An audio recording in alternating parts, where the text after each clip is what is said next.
Hello once again, YouTube. Major Tom 2417 here with episode 2 of EpicStravaganza, in which I discuss the freeware releases of Epic Mega Games, known these days as Epic Games. And in today's episode, we have two side-scrolling platformers with very similar themes to each other. And first on the list, for today's episode at least, is Jill of the Jungle, released back in 1992 and made freeware sometime in the last decade or so. It is available as freeware on GOG and the Zoom platform, and Lazy Game Reviews, Civi11, and Chris Azek, aka Gemini, have all done videos on this game. As for my personal experience with it, I'm almost positive this isn't one of the ones my uncle got for me, or my brother. I might have actually found this one, the shareware version of it at least, myself, and subsequently experienced the joys of the platforming mechanics in this game on my own. But eventually, after it became freeware, I set aside some time to beat all 3 episodes, which I did. And I did beat the shareware one too before I beat all 3, so there's that to consider. Plot-wise, there isn't much to write home about. For anyone looking for a platformer with a detailed and deep story, look elsewhere. You're not going to find it here. The closest this game gets to an actual story is in the 3rd episode, in which a prince, who doesn't really get any name or any character development even, has been kidnapped by lizard men who want to bulldoze the jungle and build giant condos. Not exactly the most serious, dramatic story of all time. I mean, even Duke Nukem 2 had the story of Duke being kidnapped by the right gelatin so they could use his brain patterns in their war computer to wage war against planet Earth. For a Duke Nukem game, that's kind of a deep story. But Jill of the Jungle is kind of the epitome of what you would call an excuse plot game. You're just running around the jungle as Jill, throwing knives and bladed wheels and other weapons at various monsters and frogs and firebirds and things like that. Just going through the jungle, collecting fruit for health and gems to open doors and that kind of thing. There isn't really a story here. In fact, Jill of the Jungle doesn't really focus much on an overarching story or plot, as it does on taking potshots at the lead characters of other games of the time. There's one bit on the world map in episode 1 in which Commander Keen is said to be retiring. There's another in which Pac-Man is said to be going out of business, and even a certain Japanese gaming company's famous Italian plumber mascot is returning to his old job as a zookeeper. And all of these retirements because those heroes can't keep up with Jill. Which is especially hilarious in hindsight, considering how Jill of the Jungle never got a direct sequel. Whereas all of the games Jill of the Jungle kept taking potshots at did in fact get sequels and further installments. What's that old saying about those in glass houses not throwing stones? Anyway, the mechanics of Jill of the Jungle are pretty simple. You have a button for jumping, a button for throwing your weapon, you move with the arrow keys, and that's pretty much it. I will say that this game, and the one I'm going to be discussing after it, Xargon, both have incredible soundtracks. Seriously, some of the best music from Epic pre-One Must Fall and Tyrion is in this game and in Xargon. DOS gaming in general tended to have a lot of good music. Sort of a tangent here, but Epic, id, Apogee, just incredible music across the board in a lot of DOS games, if you had the sound hardware to actually play the music. Because if you didn't, all you got was PC speaker noise, and that kinda sucked. Whatever the case, Jill of the Jungle ended up becoming another smash hit for Epic, in the vein of ZZT, and would pave the way for future platforming greatness from the company, like Jazz Jackrabbit, and the next game in this very episode, Xargon. But there was never a direct sequel to Jill of the Jungle. There was no Jill of the Jungle 2. There was no Jill of the Jungle Racing, no Jill of the Jungle 3D, no Jill of the Jungle puzzle game or anything like that.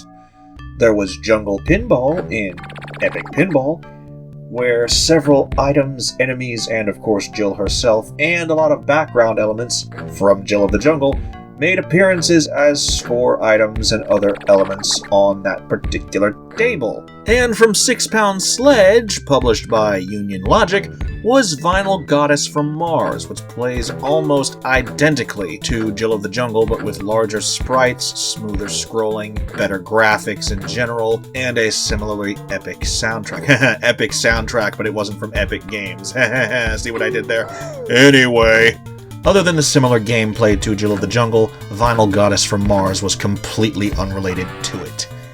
And the closest thing Epic would put out to a direct sequel or follow-up to Jill of the Jungle was Xargon, which will be discussed next in this very video. However, just like Vinyl Goddess from Mars, it is not a direct follow-up, more of a thematic and mechanically similar game to Jill of the Jungle, but they are not, in fact, related. Again, Jill of the Jungle doesn't really have that much of a story to follow up on, other than in episode 3, where she's rescuing the prince from lizardmen who want to build giant condos in the jungle after they bulldoze it. So, yeah, don't know how a follow-up would have gone other than being platforming of a different sort, or platforming in the third dimension, perhaps? Who knows?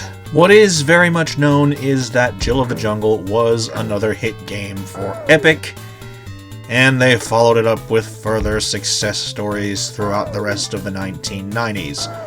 One of which is the next game in this video. That game being Xargon Beyond Reality, or at least the first episode of Xargon was named Beyond Reality. The following two were named The Secret Chamber and Xargon's Fury.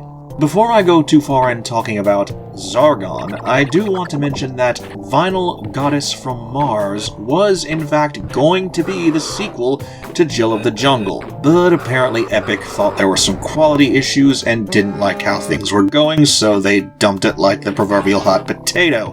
But 6 Pound Sledge picked it up, polished it off, and made a few changes before releasing it through Union Logic as Vinyl Goddess from Mars. So there's that. But anyway, back to Xargon. Very much unlike Jill of the Jungle, Xargon does in fact have a story to it.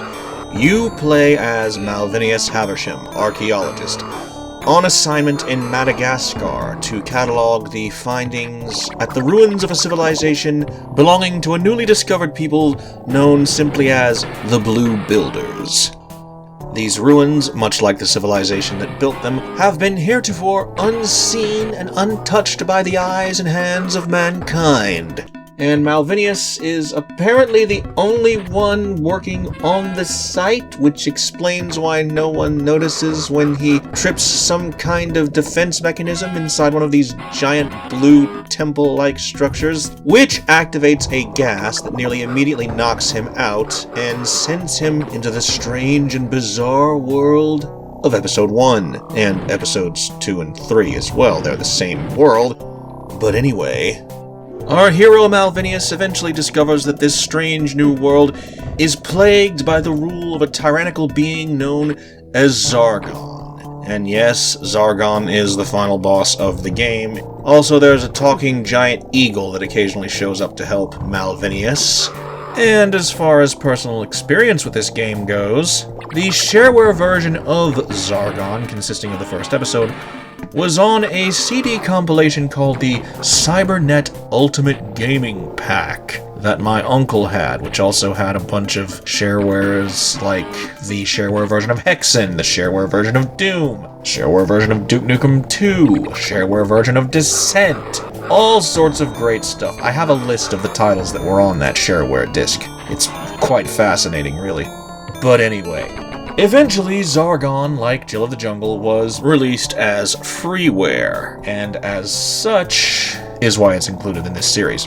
Gameplay-wise, you have moved from the bladed throwing weapons of Jill of the Jungle to lasers, and also the occasional rock that you can throw, which bounces around and does tons of damage to enemies, but is kind of uncontrollable in where it goes. It almost functions more like one of the throwing weapons from the aforementioned Jill of the Jungle. Malvinius can also get shoes to help him move faster, and each episode has some kind of goal that has to be accomplished. In episode 1, you have to recover 3 power objects. Also, Malvinius has fireballs, which are his most powerful throwing weapon, or fireable weapon, but those are rare indeed.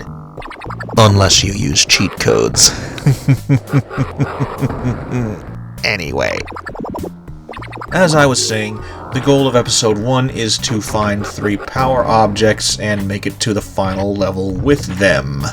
Actually, the goal in each of the 3 episodes is to acquire power objects and then make it to the final level, but the goal of the final level is pretty much different in each one, with the last level in the final episode, episode 3, Xargon's Fury, being to defeat Xargon himself. So yeah.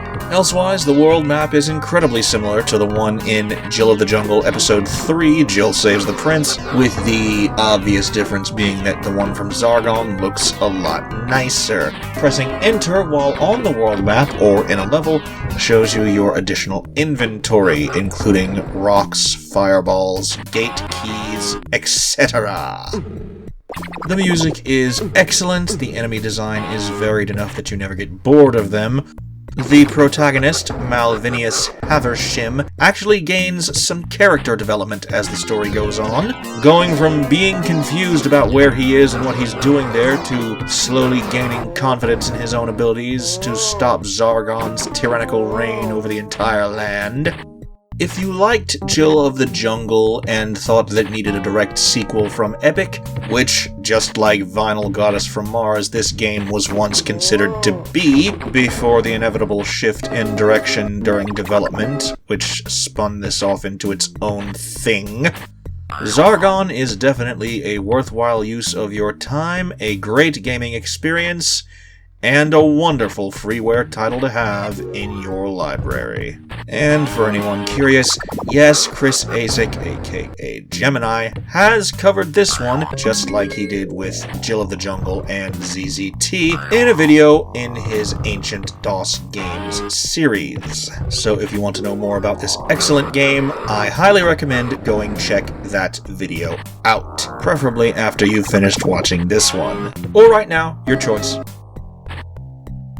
But that's going to be it for this video. Thank you all so very much for liking, watching, commenting, and subscribing.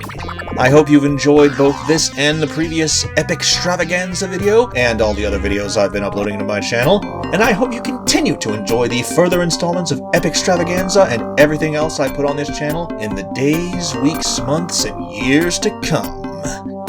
This is Major Tom 2417, signing out.